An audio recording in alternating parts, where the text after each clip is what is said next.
এটা কি এত বড় অফিসে শুধুমাত্র একজনই লোক ছিল নাকি? মনে হচ্ছে স্যার ইন্ডিয়ার ম্যাচ দেখার জন্য সবাই বাড়ি চলে গেছে। আচ্ছা, আজকে ইন্ডিয়ার ম্যাচ আছে। স্কোরটা কি হলো?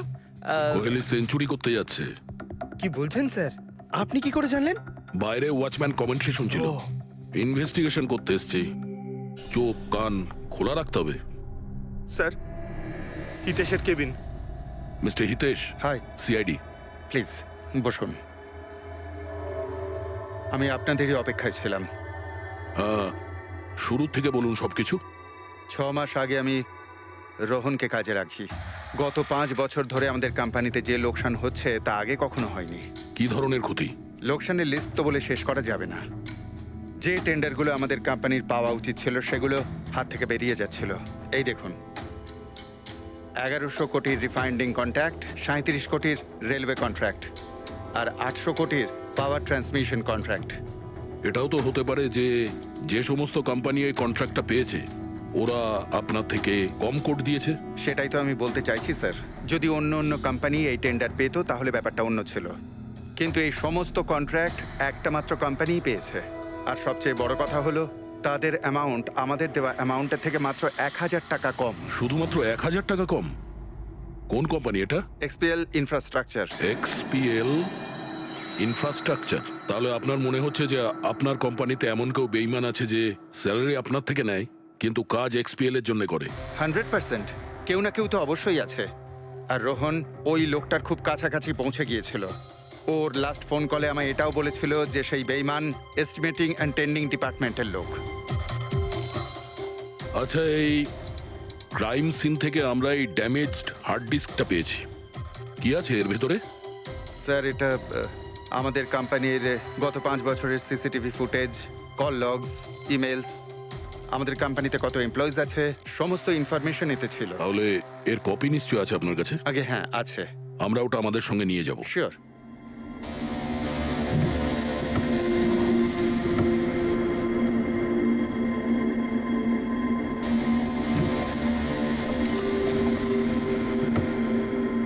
হয়তো হার্ড ডিস্কটা চুরি হয়ে গেছে। আমি এখানেই রেখেছিলাম হার্ড ডিস্কটা। কি? আপনার কেবিনের ভেতর থেকে কোনো জিনিস কি করে চুরি হয়? হয়তো আমার অনুপস্থিতিতে কেউ এসেছিল আর এখান থেকে। কিন্তু আপনার অফিসে সিসিটিভি ক্যামেরা লাগানো নেই কেন? কখনো দরকারই পড়েনি স্যার। প্রয়োজন বলে আসে না, এখন পড়লো তো প্রয়োজন। Sorry sir. আর হ্যাঁ মিস্টার হিতেশ, আপনার কোম্পানিতে যত এস্টিমেটিং আর টেন্ডারিং ডিপার্টমেন্ট আছে, যত লোক আছে, আমরা তাদের সঙ্গে কথা বলবো। স্যার, আজকে ওই ডিপার্টমেন্টের কোনো এমপ্লয়ি কাজে আসেনি। কেন? সবাইকে ছুটিতে গেছে? আসলে ওরা প্রত্যেকেই ম্যারাথন রেসে পার্টিসিপেট করতে গেছে, যেটা সকাল 7টা থেকে 11টার মধ্যে হবে। কি? সবাই ওই ম্যারাথন রেসে দৌড়তে গেছে? হঠাৎ করে সবাই এরকম রানার হওয়ার স্বপ্ন দেখছে কেন? আসলে আমাদের কোম্পানি এই ম্যারাথন রেসটা স্পন্সর করছে, তাই আমাদের এমপ্লয়ীদের এটা বাধ্যতামূলক ছিল ওখানে পার্টিসিপেট করা। শুধু তারাই পারবে না যাদের হাঁটুতে বা অন্য কোনো সমস্যা আছে। তো আপনারও সমস্যা আছে হাঁটুতে? হ্যাঁ। আচ্ছা আচ্ছা, এই ডিপার্টমেন্টে কতজন কাজ করে? 10 জন। আর এই 10 জনই ম্যারাথন রেসে গেছে?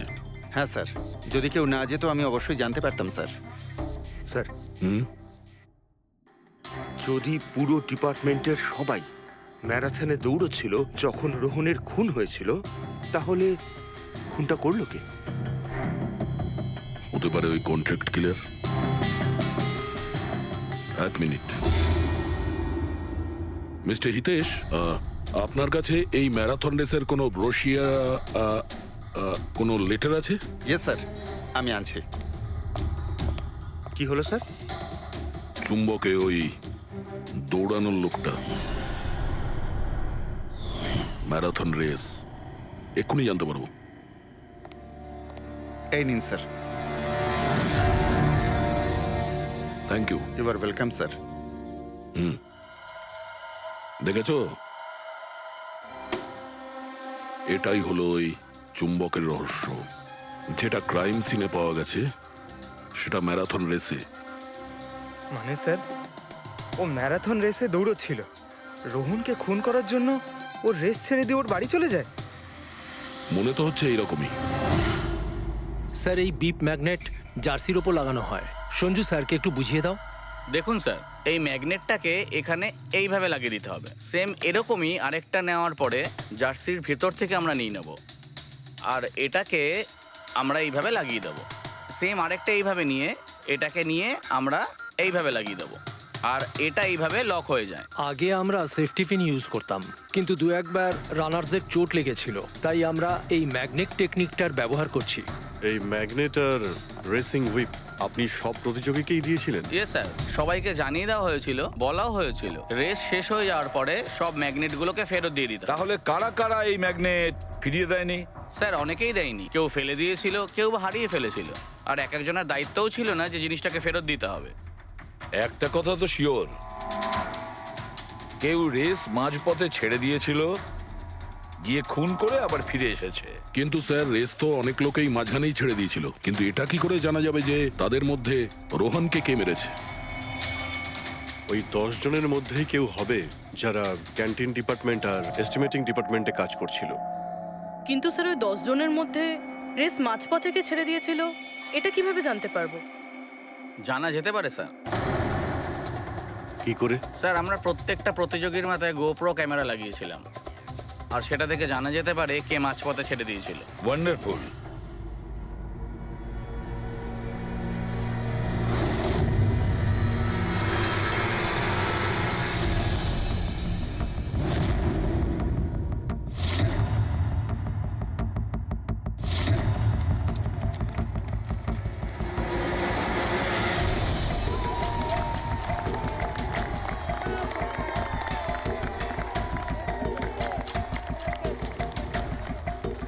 নবীন, এই রিশটা তোকেই জিততে হবে।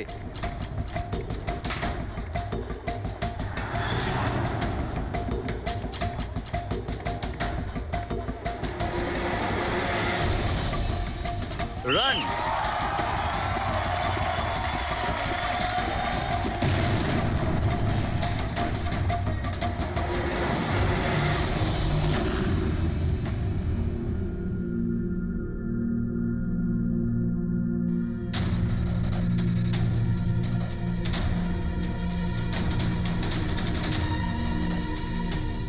এই 4টে স্ক্রিন, এগুলো ব্ল্যাঙ্ক কেন? জানি না স্যার, আমরা তো সব ক্যামেরা চালু করে এদের দিয়েছিলাম, হয়তো ভুল করে এই 4 জন ক্যামেরা অফ করে ফেলেছিল। ভুল করে করেছে নাকি ইচ্ছে করে?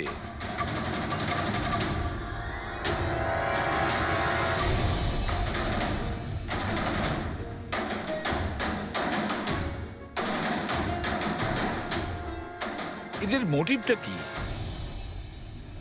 বুঝে উঠতে পারছি না, এরা কি করতে চাইছিল। কি কুনাল, একটা ক্যামেরা ভাঙা, একটা ক্যামেরায় মাটি লেগে আছে, এই 4টে ক্যামেরা ব্ল্যাঙ্ক, সেটা কেন? জানি না স্যার। ওইসব জানি নাটা নিয়ে বললে হবে না। এই সব কটা ক্যামেরা 10-এ 10 আমার চাই। স্যার এই 3টে ক্যামেরা একদম ঠিক ছিল স্যার। এমপ্লয় 1, এমপ্লয় 2 আর এমপ্লয় 3। তার মানে এই 3টে ক্যামেরায় কোনো টেকনিক্যাল প্রবলেম ছিল না। কেউ ইচ্ছে করে ক্যামেরাগুলো বন্ধ করেছিল বা ভুল করেও করে থাকতে পারে, কিন্তু বলা যায় না। কিন্তু স্যার এই 4টে ক্যামেরারই ফুটেজ একদম ঠিকঠাক স্যার। এমপ্লয়ি 4, 5, 6, 7। তাহলে এবার যাই প্রবলেম ক্যামেরাতে।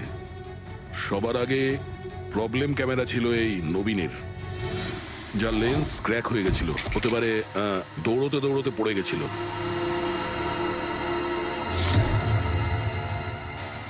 হ্যাঁ, আর স্যার দ্বিতীয় প্রবলেমের ক্যামেরা, মুক্তিরটা, যে রেসের মাঝখানে দাঁড়িয়ে নিজের জুতোর ফিতে বাজছিল। হ্যাঁ, তারপরে ফিতে বাঁধার পরে ওই হাতটাই নিজের লেন্সে লাগায়, আর লেন্সে সমস্ত পিকচারটাই ঝাপসা হয়ে যায়। কিন্তু স্যার এই মাটি ইচ্ছে করে লাগিয়েছে নাকি ভুল করে?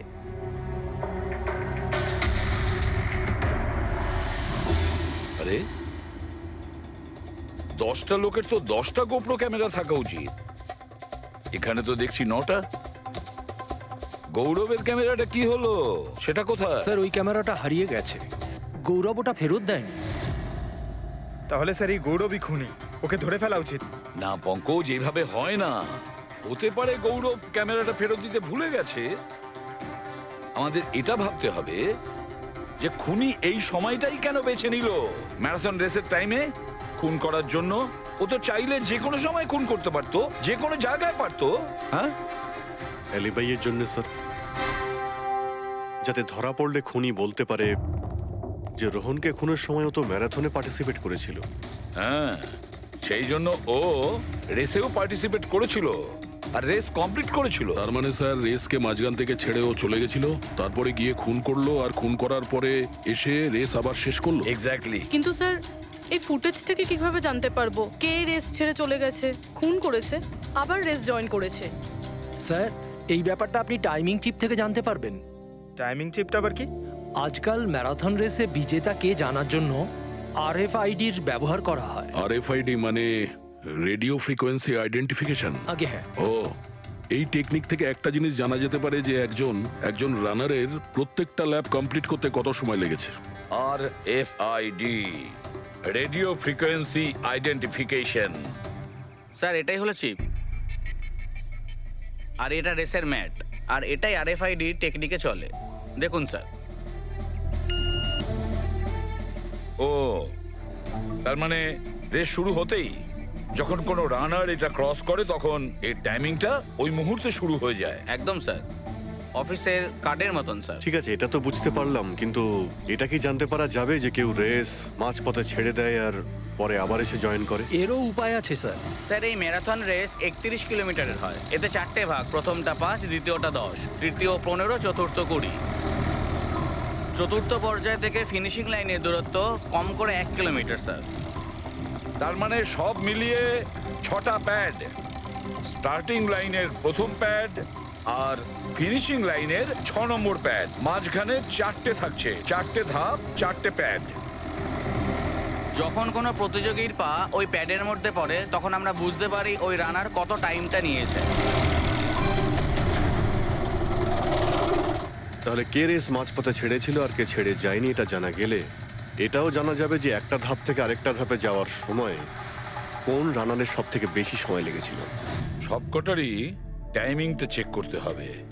জানা তো যাবে সে কে যে মাঝপথে রেস ছেড়ে আবার জয়েন করেছে। পুরবি, স্যার স্যার আমাদের প্রথম কচ্ছপ হলো এই নবীন। এ রেসের প্রত্যেকটা ল্যাপ 25 মিনিটে কমপ্লিট করেছে, কিন্তু শেষ ল্যাপের পরে ফিনিশিং লাইন পর্যন্ত পৌঁছানোর জন্য মানে 1 কিলোমিটার ক্রস করার জন্য ওর 50 মিনিট সময় লেগেছে। নবীন,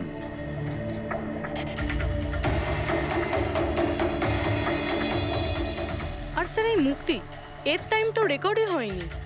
15 থেকে 20 কিলোমিটারের মাঝের ধাপ। তাহলে এ হলো দ্বিতীয় সাসপেক্ট।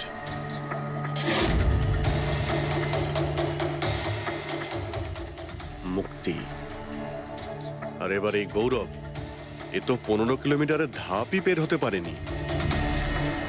তাহলে এই হলো আমাদের তৃতীয় সাসপেক্ট। স্যার বাকি সবার টাইমিং তো মোটামুটি ঠিকঠাকই আছে। তার মানে এই খুন এই তিনজনের মধ্যেই কেউ করেছে, মুক্তি, নবীন আর গৌরবের মধ্যে। যদি নবীন খুন করে থাকে তাহলে সে রেস ছেড়েছে 20 কিলোমিটার আর ফিনিশিং লাইনের মাঝপথে। হেড্রিক, পঙ্কজ, বাইক নিয়ে যাও, এবার স্পিডে যাবে ওই রুটেই। আর খেয়াল করো যেখানে ওই তিনজন যেখানে রেস ছেড়েছে সেখান থেকে রোহনের বাড়ি। 15 কিলোমিটারের মাঠ থেকে আসছি স্যার, এটা 10 কিলোমিটার। হ্যাঁ, মুক্তি বোধহয় এখানেই কোথাও দাঁড়িয়েছিল, 10 আর 15 কিলোমিটারের মার্কের মাঝখানে। এই আমি স্টপ ওয়াচটা অন করলাম আর আমি চললাম রোহনের বাড়ি। থাম পঙ্কজ, এই রাস্তাটা দিয়ে। এই রাস্তা দিয়ে? হ্যাঁ, এই রাস্তাটা চলুন। আরে আস্তে চালা না। হ্যাঁ।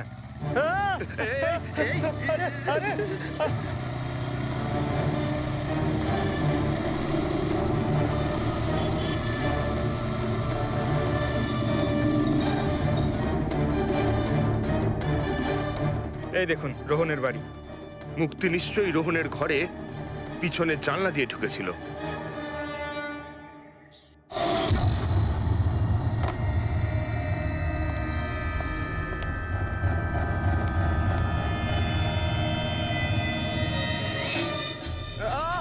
আরে অ্যাক্টিং করতে বলেছিলাম। থাম।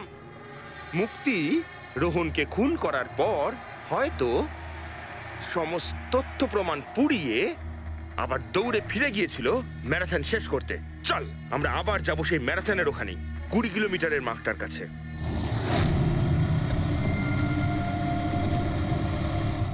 স্টপ ওয়াচে টাইম দেখে নিন স্যার। 26 মিনিট।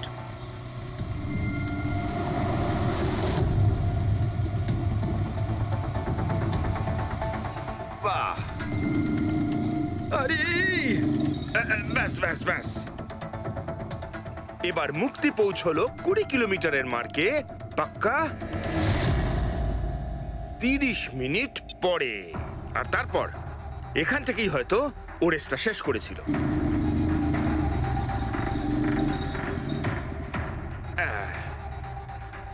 এবার শোন, গৌরব যদি খুন করে থাকে তাহলে ও রেসটা এখানেই ছেড়েছিল 10 আর 15 কিলোমিটার মার্কের মাঝামাঝি। এই আমি স্টপ ওয়াচ অন করলাম। এবার যাব আমরা রোহনের বাড়ি। চলো। চল।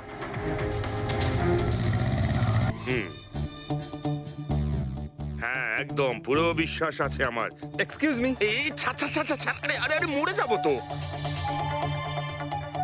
চল।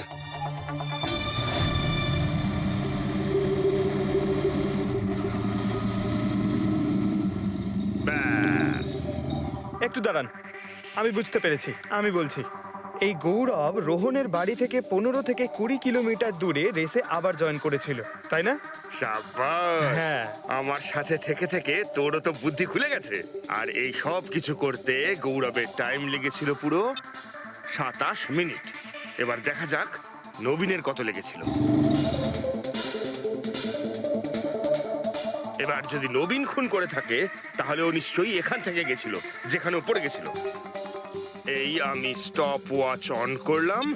এবার যাওয়া যাক রোহনের বাড়ি। চল। চলুন স্যার। ওকে।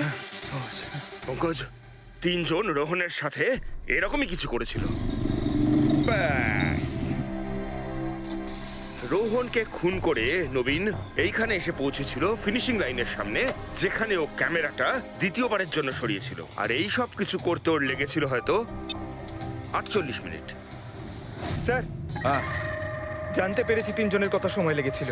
আচ্ছা তাহলে বলো মুক্তির কত সময় লেগেছিল? মুক্তির লেগেছিল 30 মিনিট। আর টাইমিং চিপ অনুযায়ী 39 মিনিট লেট ছিল। আর গৌরব? গৌরবের 27 মিনিট। আরও ম্যারাথন রেস থেকে নিখোঁজ ছিল 24 মিনিটের জন্য। নবীনের লেগেছিল 48 মিনিট রোহনের বাড়ি গিয়ে ওকে খুন করে ফিরে আসতে। আর টাইমিং চিপ অনুযায়ী এই নবীন 50 মিনিট লেট ছিল। হ্যাঁ, আমাদের খুনি এই 3 জনের মধ্যেই কেউ হবে, নবীন, গৌরব আর মুক্তির মধ্যে। মিস্টার নবীন, একটা কথা বলুন। এই রেসে আপনি প্রত্যেকটা ল্যাপ 25 মিনিটে কমপ্লিট করেছেন, কিন্তু ফিনিশিং লাইনের আগে ওই 1 কিলোমিটার যেতে আপনার 50 মিনিট সময় লেগেছিল। কেন? স্যার ওই 20 কিলোমিটার পুরো করার পর আমি নিচে পড়ে গেছিলাম। আর স্যার ওই আমার পায়ে চোট লেগেছিল আর ক্যামেরাটাও ভেঙে যায়। স্যার লাস্টের 1 কিলোমিটার আমি কতটা কষ্টে পুরো করেছি স্যার আমিই জানি সেটা। এই আঘাতটা কোথায় লেগেছে আপনার? স্যার এইখানে দেখুন স্যার। পট্টিটা খোলো। হ্যাঁ, এইটা।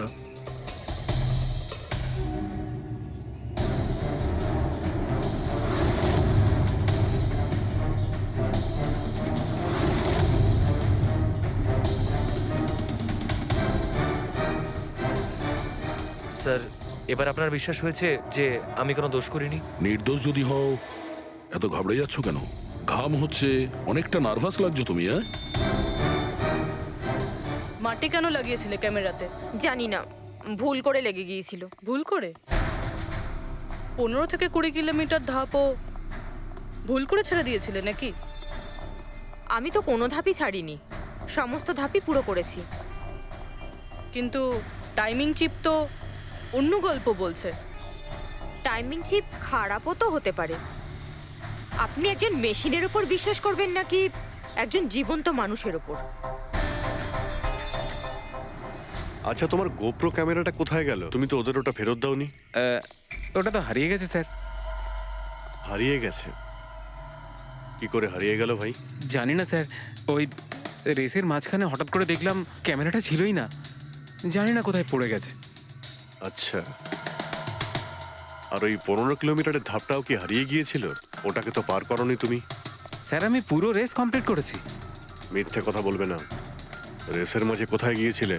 কোথাও যায়নি স্যার, আমি তো পুরো রেস কমপ্লিট করেছি, কোথাও যায়নি স্যার।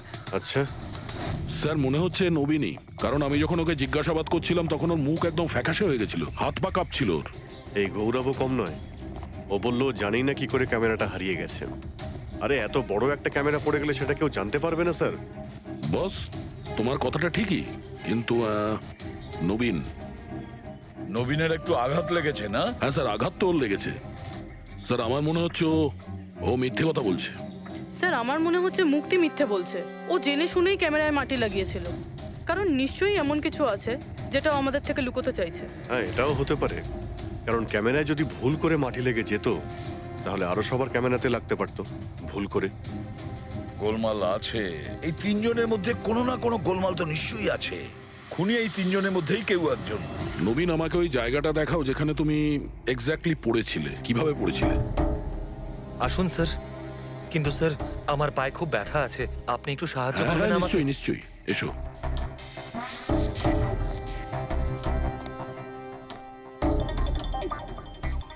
স্যার আমি এখনো বলছি আপনাকে, আপনি নিজের টাইম ওয়েস্ট করছেন। এমনটা যেন না হয় যে আসল খুনিই পালিয়ে যায়।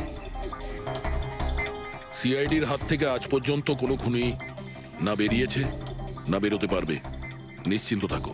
হ্যাঁ স্যার ওই যে এখানে আটকেই আমি পড়ে যাই। এখানে? হ্যাঁ স্যার, স্যার পড়ে যেতেই আমার ক্যামেরাটাও ভেঙে যায়। আচ্ছা। তারপর আমি ক্যামেরাটা আবার লাগালাম, তারপর রেস স্টার্ট করলাম। প্রচুর ব্যথা নিয়ে তুমি এই রেসটা ফিনিশ করেছো। হ্যাঁ স্যার, এখনো খুব ব্যথা। তুমি পড়েছিলে এইখানে, এই জায়গাটায়? হ্যাঁ স্যার, খুব ক্লান্ত হয়ে গেছিলাম তো, তাই খেয়াল করিনি, আর পা আটকে নিচে পড়ে যাই। আচ্ছা, রেস ফিনিশ করার আগে তুমি দ্বিতীয়বার ওই ক্যামেরাটাকে সরিয়ে দিয়েছিলে কেন? আচ্ছা, ওটা তো স্যার খুব গরম লাগছিল তো, তাই মুখটা ধোয়ার জন্য আমি ক্যামেরাটা খুলে ফেলেছিলাম, কিন্তু কিছুক্ষণ পরেই আমি আবার ক্যামেরাটা লাগিয়ে নিই। রেস তো আমি তারপরেই কমপ্লিট করেছিলাম। হ্যাঁ ঠিক আছে, চলো। স্যার কিছু তো বলুন, আমরা যাচ্ছি কোথায় আসলে? তোমার হারিয়ে যাওয়া ক্যামেরা খুঁজতে। স্যার কিন্তু এত বড় জায়গাতে আমরা খুঁজবো কি করে ওই ক্যামেরাটা? প্রত্যেক ক্যামেরাতে একটা চিপ লাগানো আছে, আর এই ম্যাপ বলছে তোমার ক্যামেরা এইদিকেই আছে। চলে এসো। ম্যাম, আমি সত্যি কথাই বলছি। সত্যি তো এটাই, তুমি 10-15 কিলোমিটারের মাঝে রেস ছেড়ে দিয়েছিলে, আর তারপরে রোহনকে মেরে দিয়ে এখানে চলে এলে, এই 20 কিলোমিটারের মার্কে চলে এলে, কারণ তুমি তো জানতে এখান থেকে তোমাকে কোনো খেলোয়াড় দেখতে পাবে না। সব খেলোয়াড়রা তো তখন পিছনে। সব মিথ্যে। আপনি আমার কথা বিশ্বাস কেন করছেন না?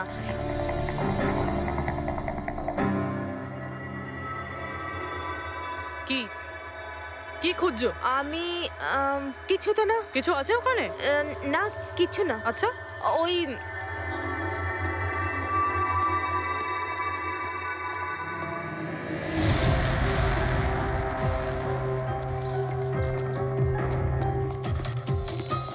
ও তো তুমি সাইকেলে করে গিয়েছিলে রোহনকে খুন করতে? আমি সত্যিই জানি না যে এই সাইকেলটা কার। তাই এক্ষুনি সব জানা যাবে যখন তোমার আঙুলের ছাপ এই সাইকেলে পাওয়া যাবে। হ্যাঁ ম্যাম, প্লিজ। হ্যাঁ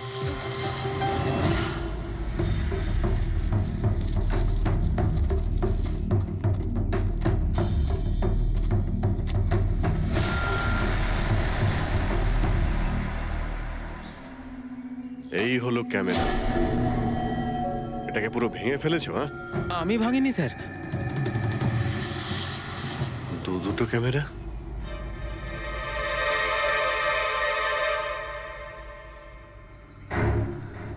এই ক্যামেরাটা আবার কার? স্যার স্যার সরি, আমি আপনাকে মিথ্যে বলেছি স্যার, কিন্তু আমি আপনাকে সব সত্যি কথা বলে দিচ্ছি স্যার। বলো তাহলে সত্যি বলার মুড হয়েছে তোমার? বলো। আসলে আমি এই জঙ্গলে না ড্রাগস নিতে এসেছিলাম, ওই গায়ের জোর বানানোর ড্রাগস, যাতে আমার গায়ে শক্তি আসে আর আমি জোরে দৌড়ে এই রেসটা জিতে যেতে পারি। সেই জন্যই আমি ক্যামেরাটা ভেঙে দিয়েছিলাম। খুব ভালো মজা করো তুমি। জোরে দৌড়ানো ড্রাগ নিয়েছিলে ম্যারাথনে, যেখানে অনেকক্ষণ দৌড়তে হয় আস্তে আস্তে, সেখানে জোরে দৌড়ানো ড্রাগের দরকার ছিল। মজা করছো? হ্যাঁ, এটা কার ক্যামেরা? আমি জানি না স্যার। কোনো ব্যাপার না, সব জানতে পেরে যাব। আমি অপরাধ করেছি, কিন্তু ওটা নয় যেটা আপনি ভাবছেন। আমি রোহনকে মারিনি। আমার দোষ শুধু এটুকুই যে আমি রেসটা জেতার জন্য একটু চালাকি করেছিলাম। বুঝলাম না, কি করেছো তুমি? আমি জানতাম না যে টাইমিং চিপ প্রত্যেক ধাপে রানারের টাইম নোট করবে। আমি ভেবেছিলাম শুধু রেসের প্রথমে আর শেষে টাইম ক্যালকুলেট হবে, আর তাই 10 কিলোমিটার পর্যন্ত এসে ক্যামেরায় মাটি লাগিয়ে দিয়েছিলাম আর ওখান থেকে সাইকেল নিয়েছিলাম।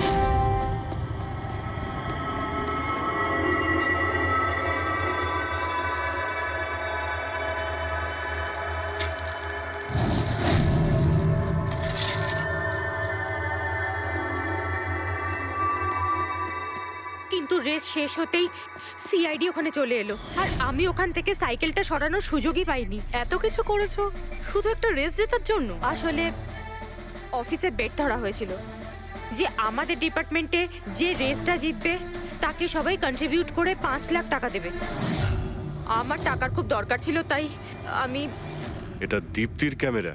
এই দুটো ক্যামেরা তোমরা কেন ভেঙেছিলে? স্যার আসলে আমরা এই রেসে এসেছিলাম যাতে একে অপরের সাথে সময় কাটাতে পারি, কিন্তু তারপরে খেয়াল হলো যে আমাদের প্রেমের কথাবার্তা সব ওই গোপ্রোতে রেকর্ড হচ্ছে। স্যার কখন থেকে ফলো করছে। শোন না, তোকে খুব সুন্দর লাগছে। দাঁত ছাড়ো তো। কি হলো? গোপ্রোতে সব রেকর্ড হচ্ছে। ও গড, এখন কি করব? একটা কাজ করা যাক, চল আমার সঙ্গে। হ্যাঁ,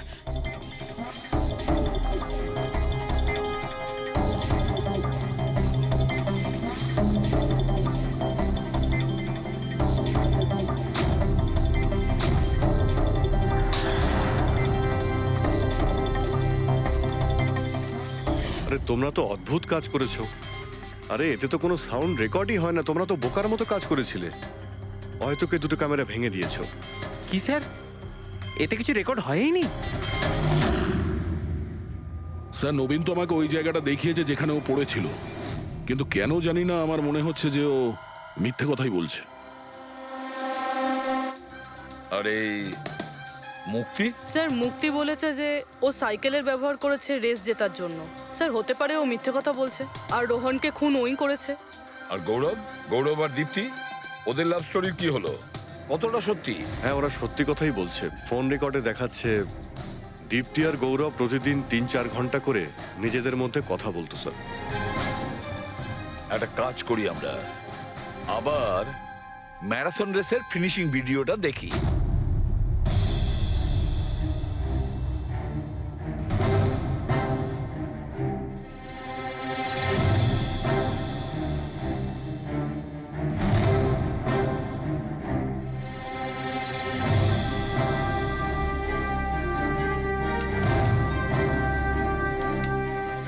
তার মানে গৌরবের ঠিক পরেই এই দীপ্তি ঢুকেছিল।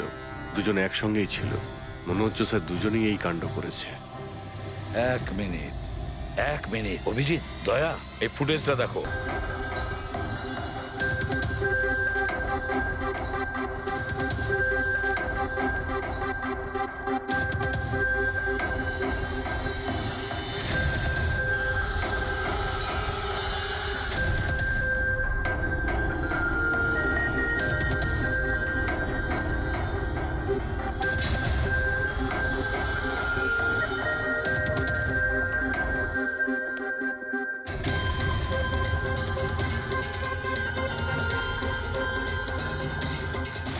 স্যার আমাদের এখানে কেন ডাকা হয়েছে? খুনির নাম বলবার জন্য। স্যার, সত্যি খুনি ধরা পড়েছে? তাহলে বলুন না স্যার, কে খুনি? আরে বলবো, একটু ধৈর্য ধরো। মুক্তি, 5 লাখ টাকার জন্য তুমি বেইমানি করেছো। 5 লাখ টাকার জন্য। আর গৌরব তুমি হ্যাঁ? তুমি তো তোমার ভালোবাসা লুকোনোর জন্য বেইমানি করেছো। আর নবীন তুমি, চলো তোমাকে আবার দেখাচ্ছি, রেসের একটা পার্ট দেখাচ্ছি। খুব ভালো করে দেখো আর বলো কোথায় ভুল আছে, বলো।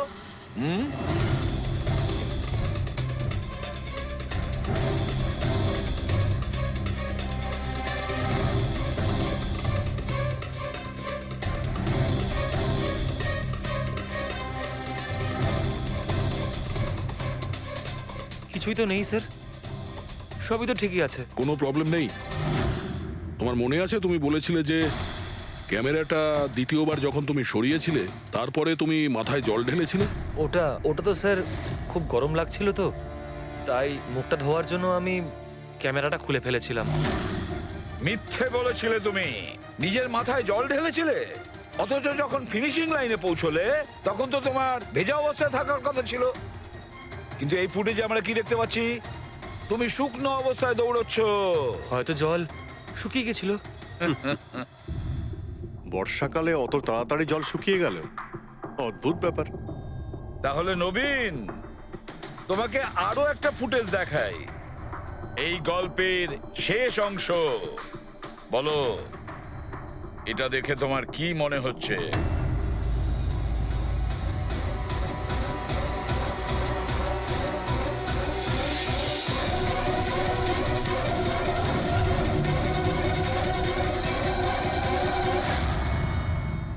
কি নবীন, এই ফুটেজে তোমার মুখটা কেমন চেঞ্জ চেঞ্জ লাগছে না?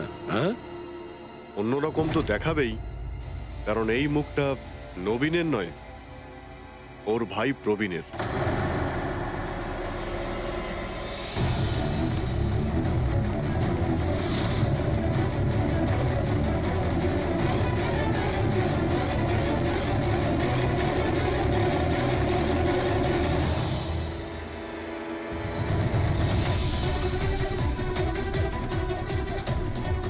খুব বড় প্ল্যান বানিয়েছিলে তুমি, দারুণ মাথা খাটিয়েছিলে তুমি। প্রথমে 3টে এমপ্লয়ির ক্যামেরা বন্ধ করে দিয়েছিলে,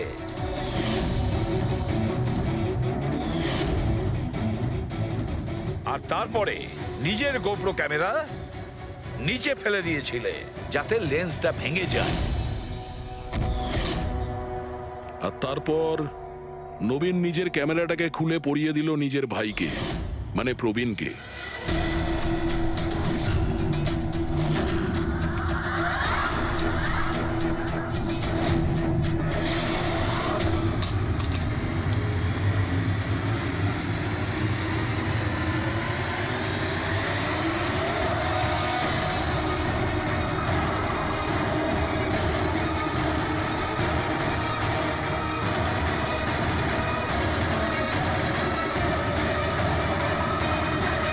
এই ক্যামেরা বদল করার সময় খুব একটা সময় ছিল না, তাই হতে পারে ওই টি শার্টে যখন কাগজটা লাগাচ্ছিল তখন সমস্ত ম্যাগনেটগুলো লাগায়নি। কিছু ম্যাগনেট নবীন নিজের পকেটে ভরে নিয়ে গেছিল।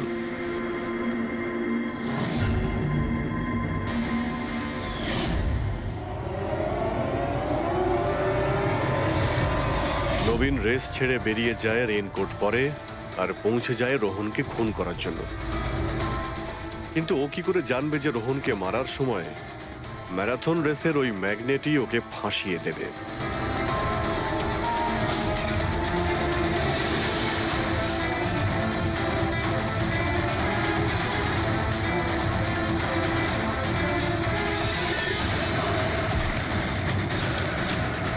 তারপর তুমি পুরো প্রমাণ নষ্ট করলে আর আবার এসে রেসে জয়েন করলে। ইচ্ছে করে নিজের পায়ে তুমি চোট লাগালে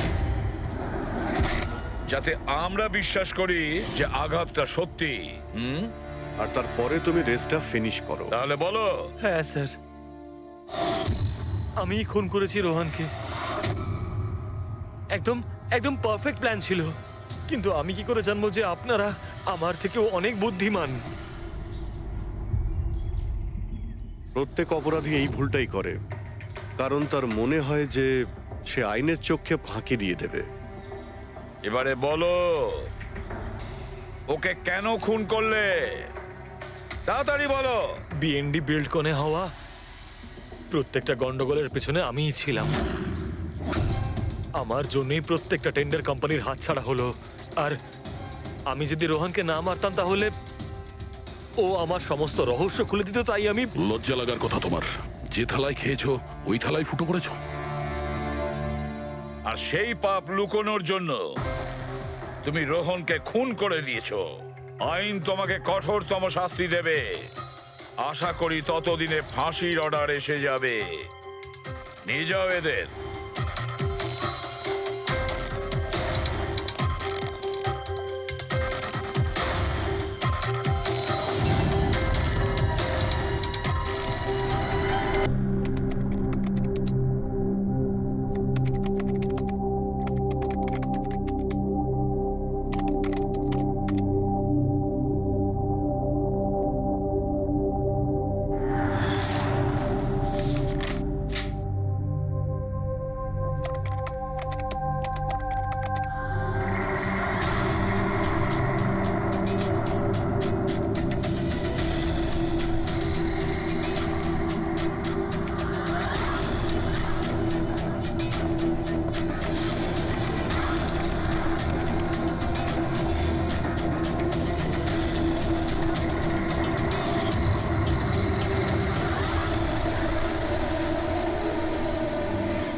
স্যার, আমি আপনাকেই ফোন করতে যাচ্ছিলাম। তোমার আর কতক্ষণ লাগবে? আপনি এটা ধরে নিতে পারেন গন্তব্যে আমরা পৌঁছে গেছি। বলছো লোকের কাছাকাছি দেখতে পাচ্ছ? হ্যাঁ, দেখতে পাচ্ছি তো। Tendering and estimating department.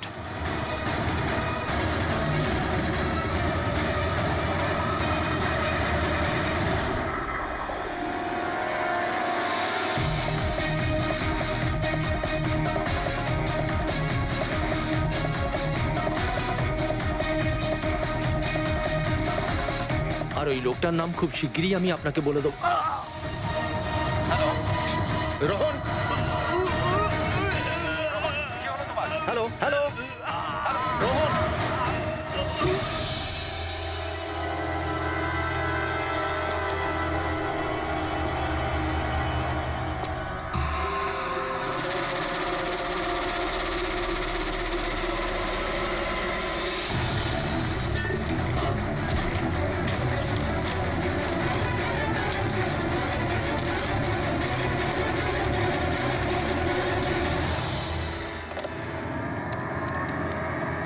Hello, police station.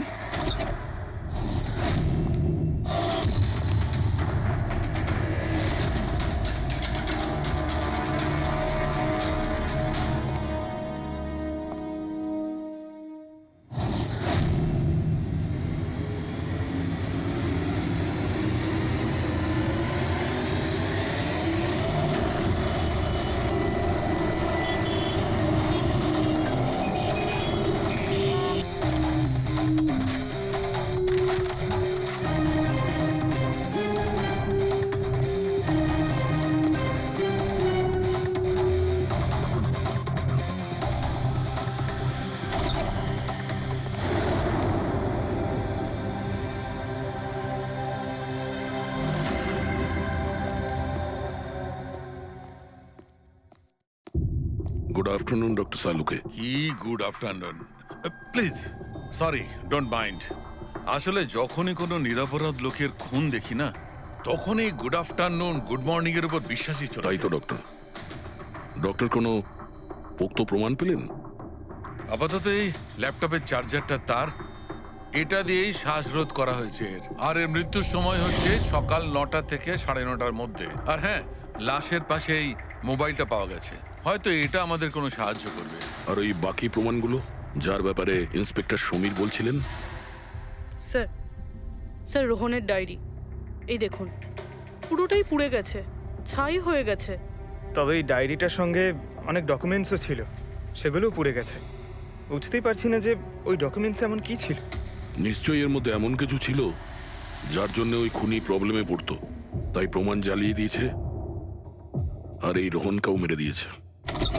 Sir, হ্যাঁ, এই হার্ড ডিস্কটা আমি এখানেই পেয়েছিলাম, ক্রাইম সিনে। আমি এটা একজন কম্পিউটার এক্সপার্টকে দেখিয়েছি। পুরোপুরি নষ্ট হয়ে গেছে। ডেটা রিকভার করা সম্ভবই নয়। খুনি প্রত্যেকটা প্রমাণকে খারাপ করে দিয়েছে। কোনো ব্যাপার না, কোথাও না কোথাও কিছু না কিছু প্রমাণ নিশ্চয়ই পাবো। পুরবি, স্যার। এই রোহনের ব্যাকগ্রাউন্ড চেক করেছো? হ্যাঁ স্যার, পুরো নাম রোহন কুমার। এ পুনেতে থাকে, এখানে মুম্বাইতে চাকরি করছিল, একাই থাকতো। আর এখানেই এই বাড়ি থেকেই কাজ করছিল। কি কাজ কি করতো? গোয়েন্দা ছিল। বড় বড় কোম্পানিতে যে লাখ লাখ টাকা জালিয়াতি হয় সেগুলোর তদন্ত করতো। তাহলে তো অনেক শত্রুই আছে এই রোহনের। হ্যাঁ দয়া, আর ওই অনেকগুলো শত্রুর থেকে আসল খুনিটা কে সেটা হয়তো তোমাকে এইটা বলবে। কি এটা ডক্টর? এটা চুম্বক। চুম্বক?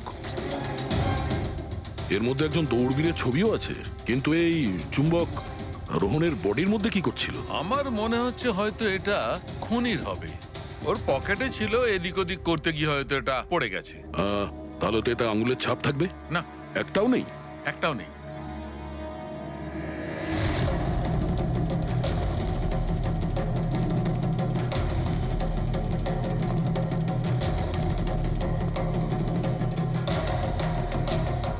খুনি মনে হয় এখান থেকে এসছে।